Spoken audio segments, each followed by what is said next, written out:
નમસ્કાર દર્શક મિત્રો, મા ન્યૂઝ લાઈવમાં આપનું સ્વાગત છે। હું છું આપની સાથે ઝંખના। આવો જોઈએ આજના સંક્ષિપ્ત સમાચારો। આ વર્ષે ગુજરાત સરકારના 9 અધિકારીને ચડી ભ્રષ્ટાચારની ઉધઈ। એસીબીએ 8.53 કરોડની અપ્રમાણસર મિલકત જપ્ત કરી।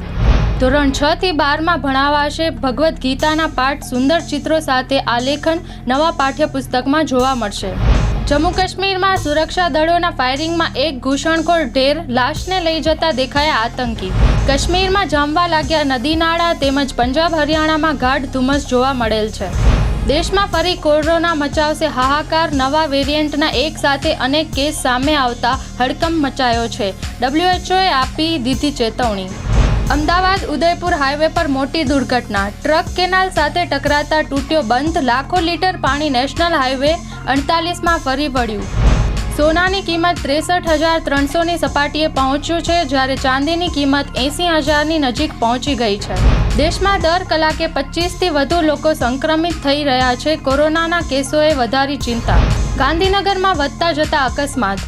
કુડાસણમાં સરદાર ચોક પાસે કારની ટક્કરે મોપેડ સવાર મહિલાનું મોત નીપજ્યું। વડોદરા શહેરના ઝોન 3માં આવતા 4 પોલીસ સ્ટેશનની હદમાં ઝડપાયેલા 2.36 કરોડ કિંમતની દારૂની બોટલો પર તંત્ર દ્વારા બુલડોઝર ફેરવી દેવાયું હતું। યુપી ફરવા ગયા બાદ અંજારના આધેડને કોરોના વેક્સિનના બંને ડોઝ લીધા હતા, છતાં પણ કોરોનાનો ચેપ લાગતા પરિવારના 7 સભ્યોને પણ ક્વોરન્ટાઇન કરાયા। ગાંધીનગર શહેર નજીક આવેલા અડાલજમાં અરિયંત કોલેજમાંથી વિદ્યાર્થીનું કારમાં અપહરણ કરીને માર મારવામાં આવ્યો। ભાવનગર સહિતના જિલ્લામાં ખાદ્ય પદાર્થના નમૂના તપાસ માટેની લેબોરેટરીનો અભાવ।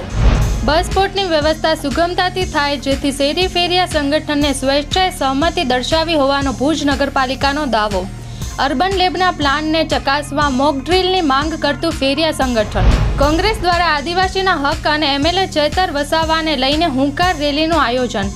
કોંગ્રેસને મળ્યો આમ આદમી પાર્ટીનો સાથ। જેતપુરમાં ઘર પાસે રમતા રમતા 9 વર્ષીય બાળકને રખડતા ઢોરે લીધો અડફેટે। સારવાર દરમિયાન થયું મોત। રંગીલા રાજકોટમાં દેશનો પ્રથમ લાયન સફારી પાર્ક બનશે। મોદી સરકારે આપી મંજૂરી।